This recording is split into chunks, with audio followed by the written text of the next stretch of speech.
Shalom Bapak Ibu Saudara-saudara dimanapun berada. Puji nama Tuhan, kesempatan ini saya hadir lagi menjumpai Bapak Ibu.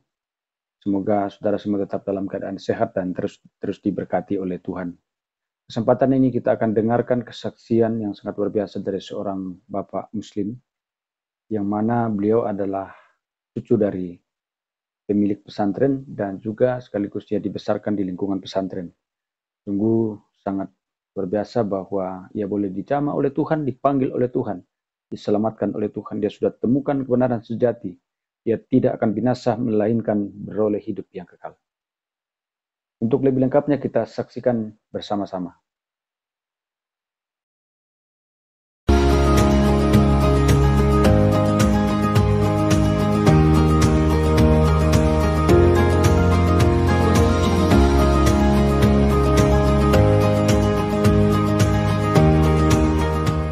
Shalom semuanya, saudara-saudara kasih dalam Tuhan. Saya Samuel Iin Wijaya. Dengan latar belakang saya sebagai seorang Muslim yang sangat dari pihak mama saya, kami memiliki kakek yang memiliki sebuah pesantren, dan saya besar di dalam lingkungan pesantren. Tapi saya besar bukannya di daerah Bogor, tetapi saya besar di daerah Banten, Pandeglang. Di dalam kehidupan saya di masa lalu saya, sebelum saya menerima Kristus, saya adalah termasuk salah satu orang yang bisa dikatakan orang yang sangat berhasil di dalam bisnis. Orang tua saya memiliki ratusan karyawan, tetapi oleh karena pola hidup saya mengalami broken home, dan pada akhirnya saya hidup di dalam dunia kriminal yang sangat-sangat tidak masuk di akal bagi banyak temannya. Jadi begini, saudara kasih dalam Tuhan. Saya dari SD, dari umur 12, saya sudah mengenal obat-obatan, ganja, segala macam, dari umur 12. Lalu saya naik ke level, saya bermain, tahun 80-an, saya bermain kartu kredit. Saya sebagai orang yang katakanlah bisa membobol bank di Singapura. Itu waktu salah satu bank terkenal di dunia. Saya jebol lewat kartu kredit, dan ada banyak hal lagi yang saya lakukan. Lalu setelah itu, karena saya memiliki jiwa volunteer, jiwa saya sangat berpetualang, dan otak saya tuh sangat aktif kerjanya. Jadi rasa ingin tahunya sangat besar, dominan. Hingga jatuhlah saya, pada akhirnya saya memimpin sebuah kelompok, katakanlah sebuah kelompok kejahatan kriminal. Saya mulai dari pemain pencurian kendaraan bermotor, lalu ke beberapa perampokan, lalu ke pembobolan toko-toko emas, rumah-rumah kosong, dan banyak sekali. Satu hari itu aktif benar, saking aktifnya satu hari itu bisa 4-5 kali kita melakukan gitu. Dan itu berlangsung lama, saudara-saudara kasih dalam Tuhan. Ya, itu berlangsung lama sekali. Itu 27 tahun saya hidup di dunia kriminal dan tidak pernah disentuh oleh polisi. Saya hanya bisa disentuh oleh Kristus. Banyak teman yang sudah meninggal, ditembak dalam beberapa kasus. Gitu. Nah, saudara-saudara untuk kasih dalam Tuhan, itu adalah latar belakang saya. Saya sangat-sangat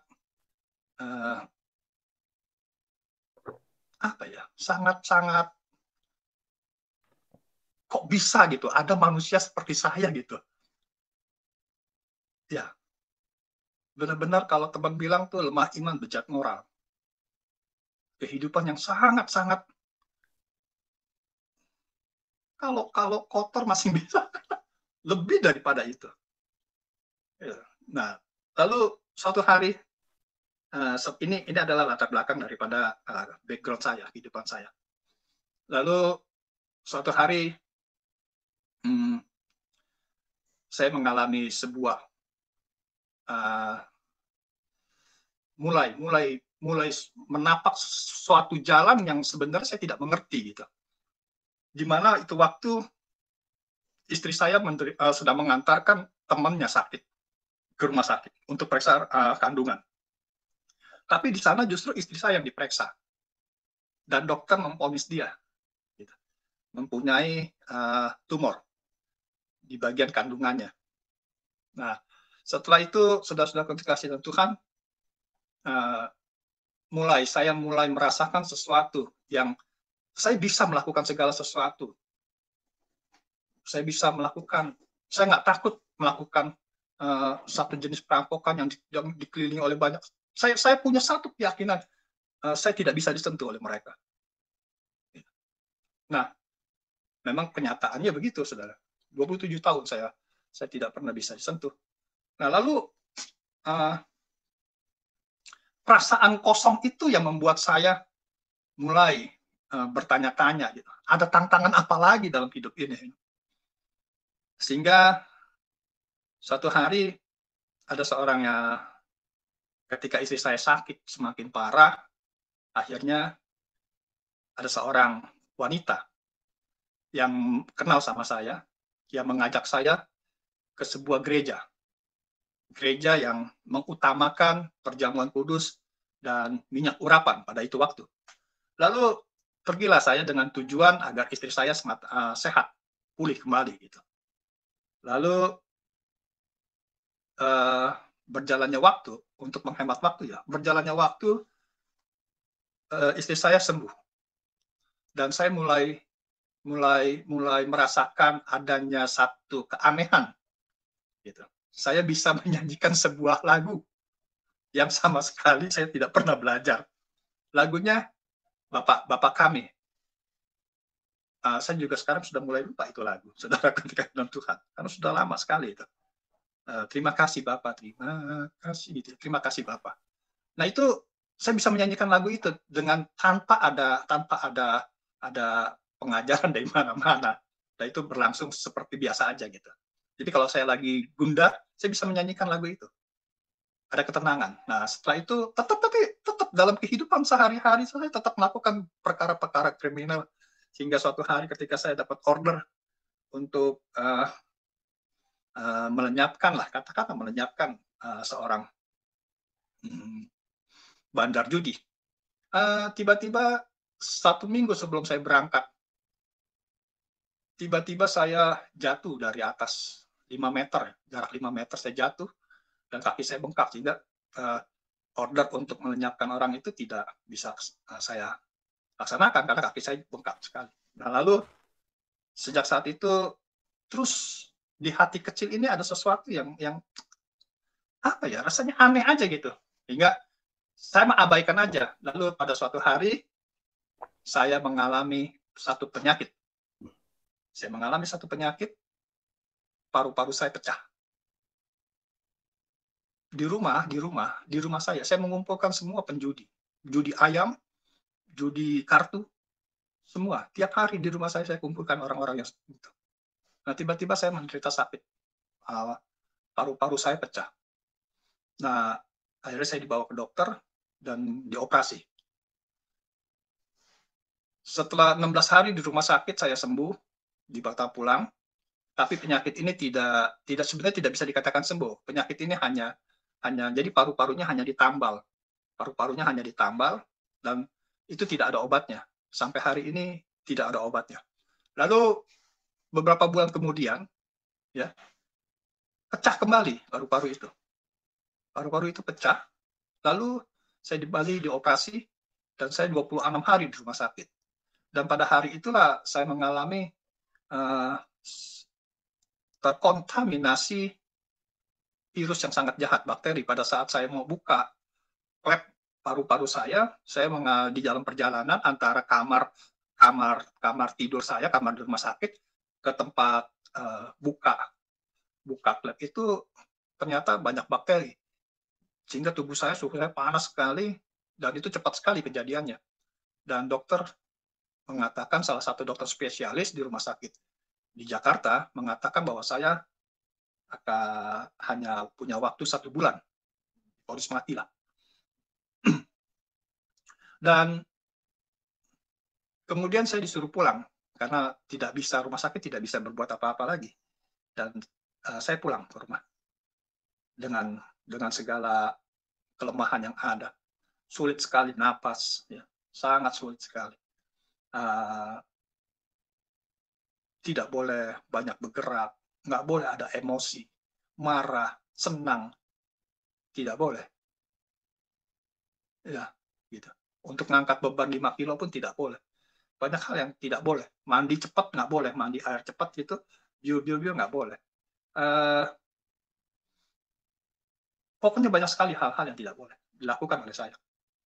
Lalu disinilah mulainya saya mengalami hal-hal yang supernatural, yang alami, yang saya anggap sesuatu hal yang sangat luar biasa terjadi. Di suatu malam saya tidur, lalu saya mimpi. Dalam mimpi saya melihat sebuah tongkat yang ada ularnya. Kayak tongkat apotik. Di apotik tuh kalau ada tongkat, lambang logo apotik itu ada ularnya. Itu saya tidak tahu bahwa itu adalah tongkat Musa. Saya nggak mengerti. Yang saya tahu itu adalah tongkat yang ada ularnya. Nah, saya pikir itu hanya sekedar mimpi. Nah, lalu saya tidur kembali. Ketika saya tidur kembali, hal yang sama terjadi. Saya melihat kembali di atas suatu bukit, saya ada di bawah bukit, dan di atas bukit itu ada tongkat yang ada ularnya. Yang persis benar seperti apotek punya logo. Saya mulai bertanya-tanya, ini apaan ya? Gitu. Tapi setelah saya ke kamar mandi, buang air kecil, lalu saya kembali lagi, saya tidur. Dan yang ketiga kali itulah, saya bangun, hal yang sama terjadi, tapi saya mengatakan, ini apa ya? Kok bisa 3 kali beruntun? Nah, untuk pertama kali, saudaraku untuk kasih dalam Tuhan, saya dapat mendengar suara yang sangat-sangat, hari ini saya sangat kenal suara itu. Suara yang saya dengar adalah, anakku, tinggikanlah namaku. Sangat-sangat luar biasa suara itu, dan suara itu sampai hari ini sangat saya kenal. Dan masih berulang-ulang, suara itu masih, puji Tuhan.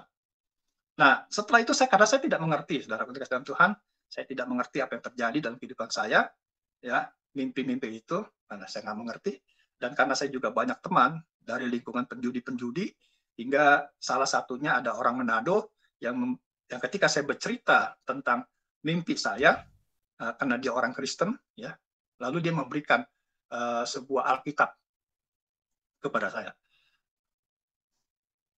Dia bilang, kalau orang Muslim bilang saya mendapat hidayah, kalau dia bilang saya mendapat suatu pewahyuan, kalau menurut teman saya ini. Lalu saya taruh Alkitab itu, saya tidak pernah buka-buka, ya, karena memang otak saya otak penjudi, otak untuk bukan untuk baca Alkitab itu waktu. Lalu setelah itu berjalannya waktu, beberapa bulan kemudian, suatu hari di 2008 bulan Agustus, ya, tanggal 8, Tuhan sangat pandai dalam memberikan kesempatan momen-momennya gitu. Tanggal 8 bulan Agustus 2008. Sayangnya jamnya bukan jam 8. Sayangnya jamnya jam 8 lewat, setengah 9. Saya lagi di depan sebuah komputer, lalu tiba-tiba dari sebelah kanan turun sebuah asap, seperti awan.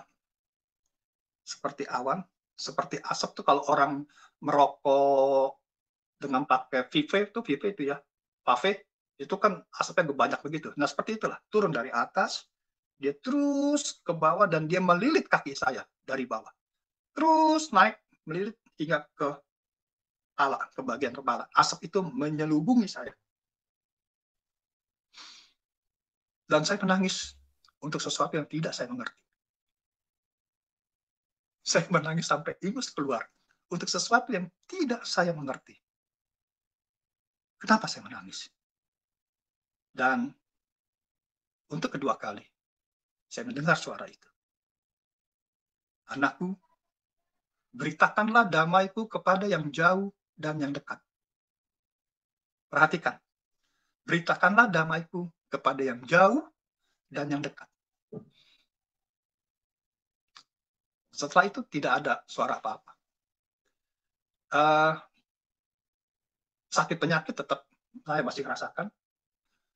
Tapi ada sesuatu yang berubah dalam diri saya.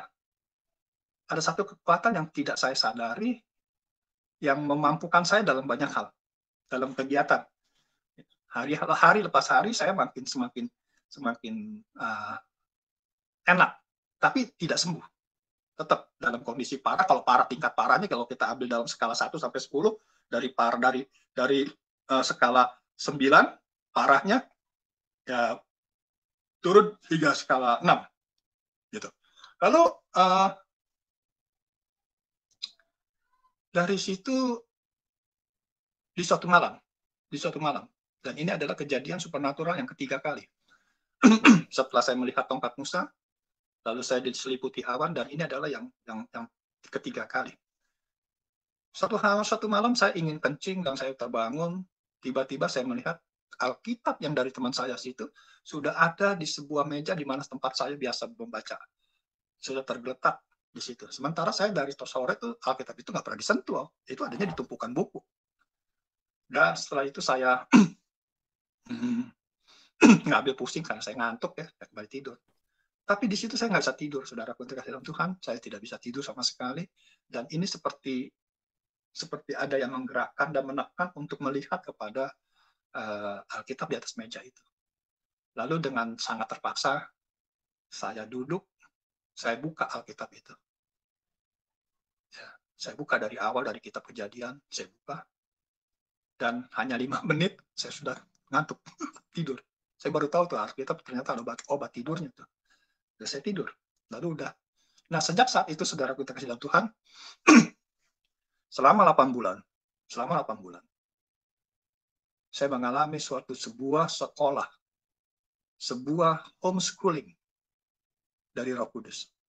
Saudara, dari baca Alkitab 5 menit pertama kali, selama 8 bulan, saya dimampukan membaca Alkitab selama 18 jam per hari. 5 menit, setengah jam, terus naik. Dan saudara-saudara yang terkasih dalam Tuhan, tanpa saya sadari, saya di brainwash otak saya oleh Roh Kudus. 2 Timotius 3 ayat 16 sedang terjadi di dalam hidup saya. Alkitab menunjukkan arah-arah kebenaran pada saya. Sedang terjadi satu buah pembaharuan cara berpikir saya. Sungguh luar biasa, saudara. Saya sangat memahami apa arti Injil itu adalah kekuatan Allah. Karena saya mengalami, saudara. Bagaimana orang yang lemah iman bejat moral. Tidak ada satupun yang baik dalam kehidupan saya.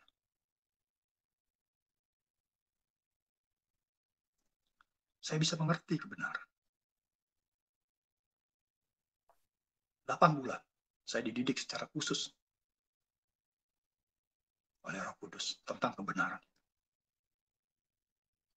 Banyak sekali kebenaran yang diungkapkan oleh Roh Kudus, dan itu ternyata bertentangan dengan banyak pengajaran yang selama ini saya jadi tahu, oh ternyata begini, oh ternyata begini. Saudara-saudara yang terkasih dalam Tuhan, saya baru mengerti kenapa Tuhan meminta saya untuk memberitakan damai kepada yang jauh dan yang dekat. Yang jauh adalah mereka yang belum percaya bahwa Yesus adalah Tuhan dan Juru Selamat. Yang dekat, mereka yang sudah percaya, tetapi sesungguhnya mereka tidak mengenal Allah dengan benar dan Kristus dengan benar. Seakan-akan kekristenan menjadi sebuah agama.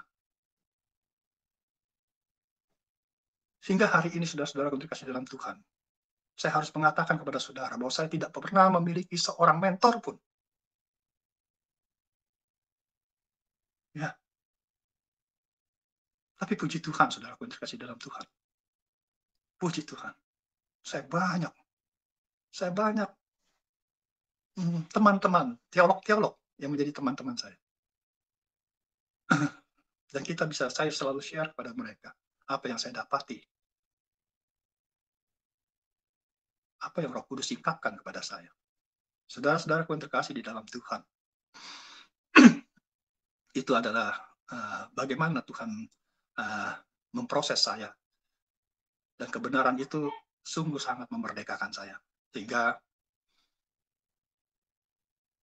Tuhan pakai saya untuk memberitakan hal-hal yang Dia sudah lakukan. Dan saya sangat melihat banyak sekali mujizat terjadi dalam pelayanan saya. Di Madiun, ya, orang bungkuk,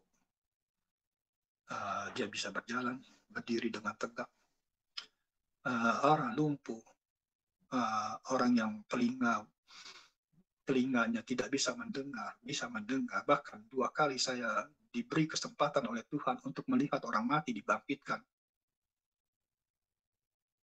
Saudara-saudara yang terkasih dalam Tuhan, semua mujizat, semua manifestasi daripada kuasa Tuhan yang saya miliki pada saat itu telah membuat saya menjadi orang yang sangat sombong, saudara. Sangat sombong. Lalu saya diberi kesempatan juga untuk melayani bersama dosen teolog dari sebuah STT.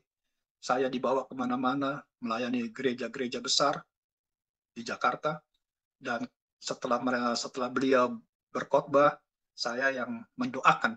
Ketika altar call, saya mendoakan.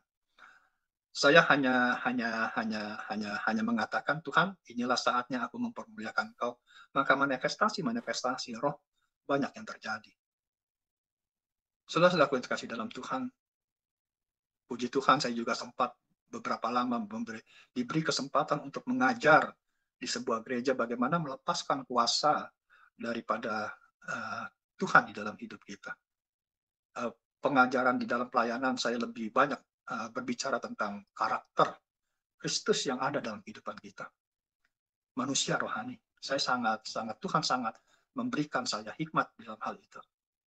Sehingga saudara-saudara dikasih dalam Tuhan, sudah berjalan 5 tahun, saya tanpa bermaksud sombong. Berjalan 5 tahun ini, saudara dikasih dalam Tuhan, sekalipun masalah banyak, saya memiliki usaha, saya memiliki sakit penyakit, saya memiliki cucu, saya memiliki anak, saya memiliki banyak anak rohani, saudara, di berbagai daerah, bahkan ada di luar negeri.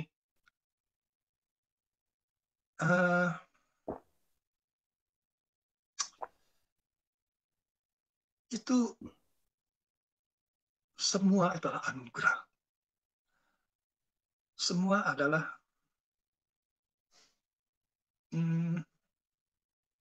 memang dia baik gitu. Saya nggak untuk mendefinisi untuk mengatakan Yesus dengan sebuah kata itu buat saya nggak bisa. Karena saya mengalami. Saya selalu mengatakan engkau baik bukan karena kondisi saya baik. Bukan karena saya memiliki usaha, rekening, duit yang ada, saya sehat, segala. No, tidak itu. Lalu saya mengatakan dia baik. Enggak. Saya mengatakan baik. Kenapa? Saya mengatakan baik sementara posisi penyakit saya masih ada. Saya masih punya banyak masalah. Tapi kenapa saya tetap bilang, engkau baik? Karena saya meyakini, saudara, ketika saya dalam Tuhan. Ketika saya memiliki iman, ketika saya memiliki percaya yang benar bahwa dia adalah baik, maka segala sesuatu akan dia buat baik. Itulah yang terjadi dalam hidup saya. Dia Allah yang hidup. Kita harus bisa mengerti. Kita tidak hanya sembarangan berkata, oh engkau Allah yang hidup. Lalu, buktinya mana?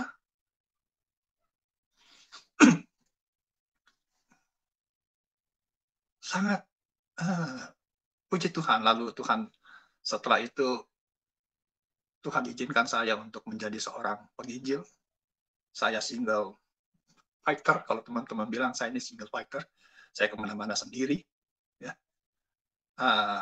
Saya tidak ada di bawah sebuah sinode, walaupun ada satu sinode yang menaungi saya. Ya.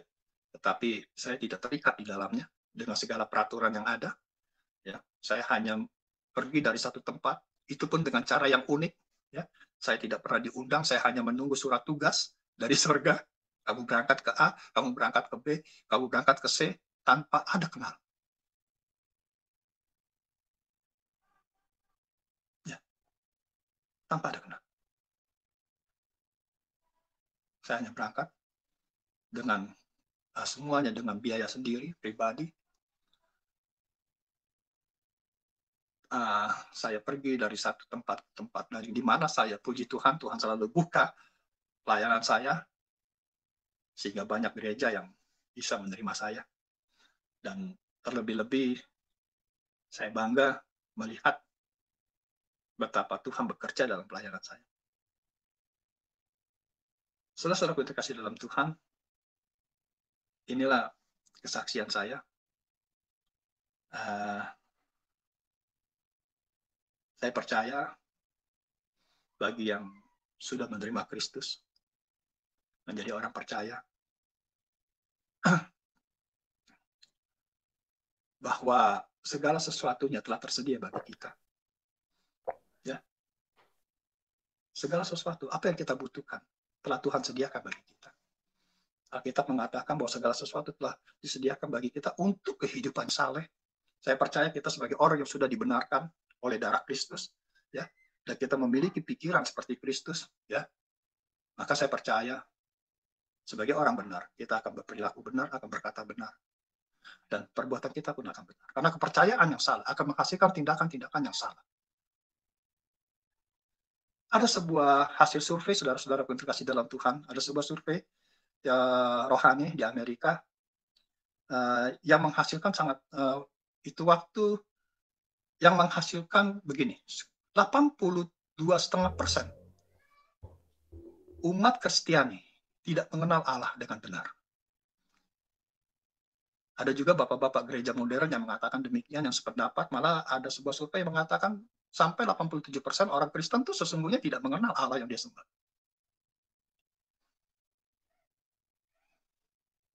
Ya.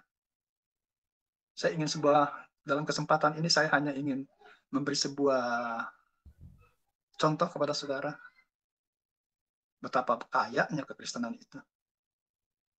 Sangat kaya, tidak terukur. Contohnya. Bagaimana mungkin kita orang yang berdosa dikatakan di hadapan Tuhan kita tidak berdosa? Manusia yang telah kehilangan kemuliaan Allah. Tetapi ketika kita menerima Kristus, kita memperoleh sebuah pembenaran. Dikatakan orang benar. Yang dimaksud dengan orang benar, saudara, di dalam Alkitab, adalah orang yang memiliki hubungan yang benar dengan Allah.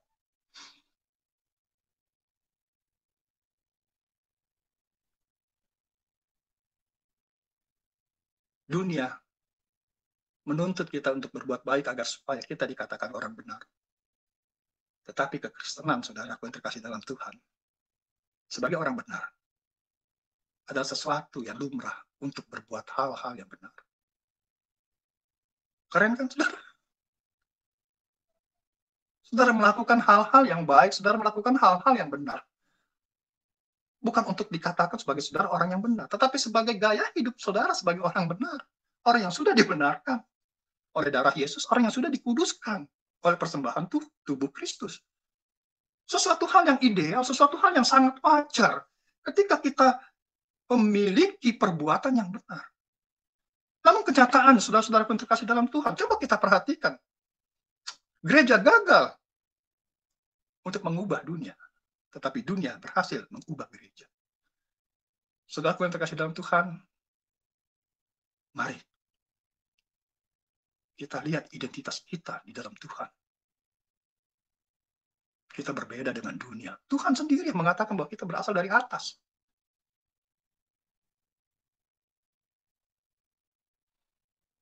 Saudara-saudaraku yang terkasih dalam Tuhan,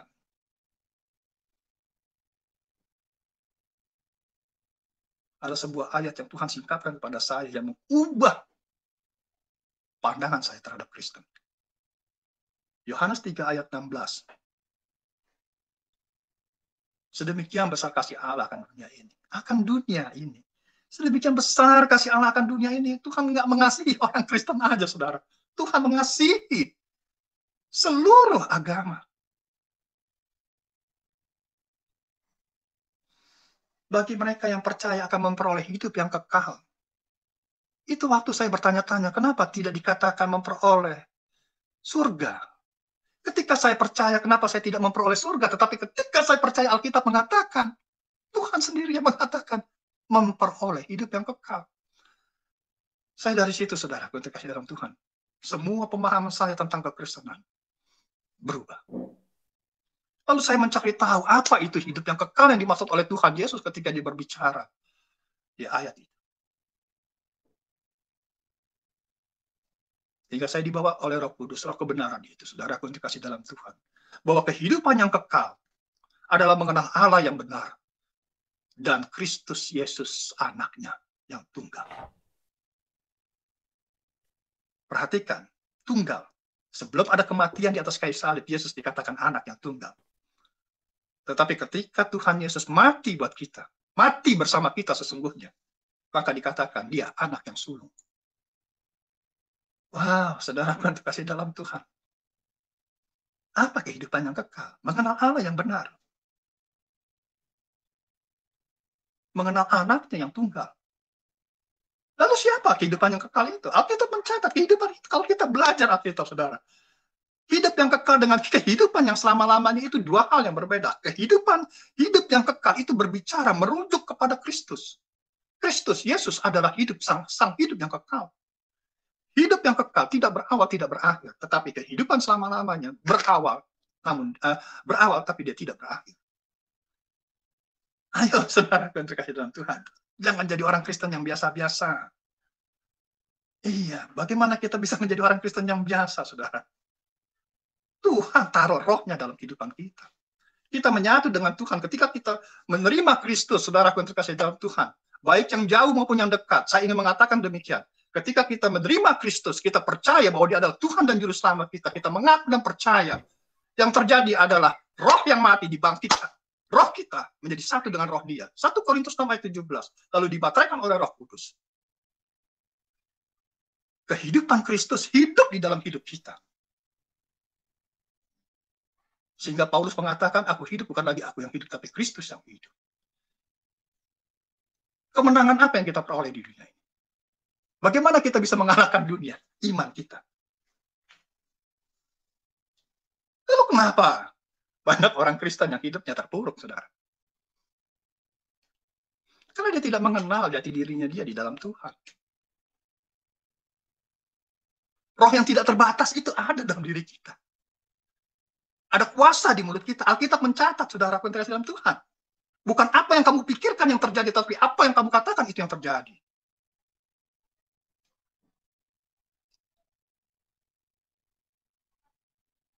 Bukan kita yang memilih, dia yang memilih kita.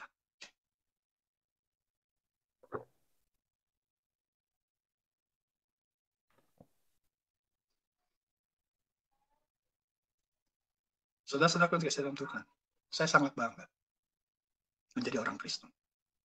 Bangga. Sangat bangga.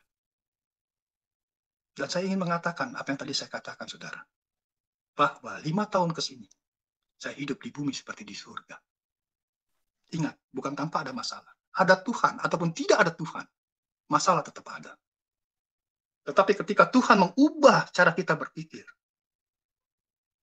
ya, dan kita memiliki sudut pandang yang sesuai dengan kebenaran firman Tuhan, 2 Korintus 5 ayat 16, maka saudara akan melihat, saudara akan berjalan di dalam hal-hal yang supernatural, yang alami, saudara yang tidak pernah terpikir oleh saudara, menjadi nyata. Saudara memiliki wibawa ilahi dalam kehidupan saudara. Orang dapat bisa melihat, ada Tuhan dalam hidup saudara. Itulah kekristenan. Saudara bukannya menjadi saudara perhatikan ini. Alkitab mencatat bahwa kita adalah garam. Bukan menjadi garam, saudara. Tetapi sesungguhnya kita adalah garam. Saudara nggak usah berusaha menjadi garam, karena saudara adalah garam. Kita adalah terang. Kita tidak perlu berusaha menjadi terang. Karena kita sesungguhnya adalah terang itu sendiri.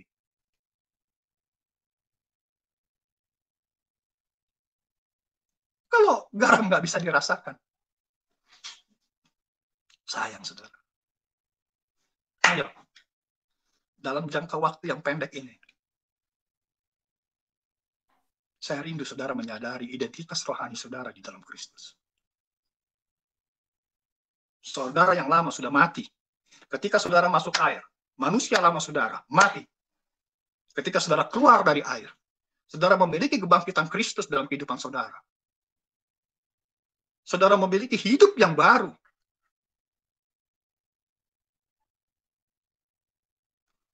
roh yang baru, hati yang baru. Di hati yang baru Tuhan tulis hukum-hukumnya buat kita. Sehingga kita memiliki kecenderungan, memiliki keinginan untuk menyenangkan, melakukan kehendak Bapa. Pada saat kita menjadi orang yang berdosa, kecenderungan kita adalah melakukan hal-hal yang negatif.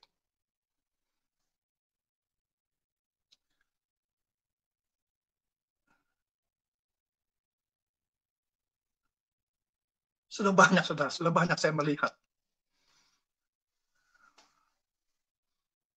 bagaimana Tuhan bekerja dalam kehidupan anak-anaknya ketika dia mengerti siapa Bapa yang kita sembah. Ketika kita memiliki pengetahuan Allah yang benar dan anaknya yang benar, maka kita akan memiliki sudut pandang yang berbeda.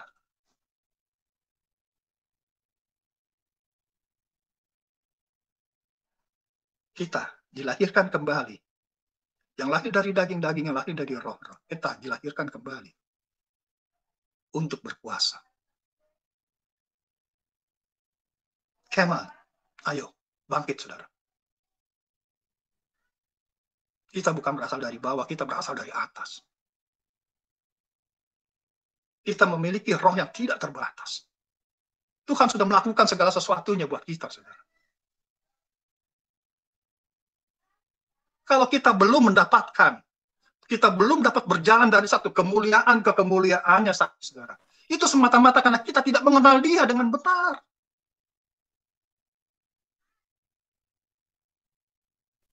Sebagai orang Kristen kita, saudara, sekalipun kita sebagai orang yang benar, yang sudah dibenarkan,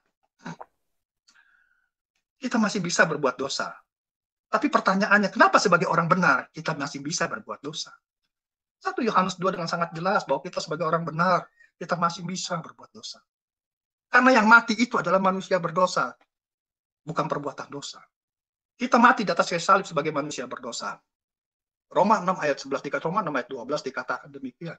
Kita mati bersama Dia. Darah Kristus menghapus perbuatan dosa kita. Dosanya mati di atas kayu, mati di salib. Dosa dengan perbuatan dosa, dua hal yang berbeda, saudara. Saudara adalah manusia Allah. Ya, kalau saudara masih berbuat dosa, saudara masih berjalan melihat daging saudara. Alkitab mencatat bahwa kita adalah tubuh bait Allah. Tapi Pak Iin bagaimana? Kan masih ada dosa di tubuh kita.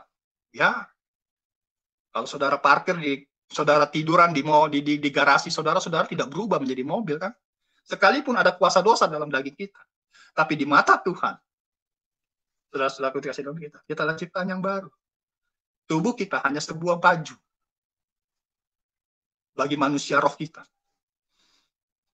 Jadi sesungguhnya kita adalah manusia rohani yang memiliki pikiran Kristus, yang berdiam di dalam daging. Saya rasa cukup kesaksian saya. Demikian kesaksian ini, saudara-saudara. Semoga bermanfaat, memberkati kita sekalian, supaya kita semakin semangat, semakin bertumbuh dalam Tuhan. Tidak ada apapun yang akan memisahkan kita dari Kristus, karena saudara yang percaya Kristus adalah orang-orang yang sudah diselamatkan oleh Tuhan. Tuhan Yesus memberkati.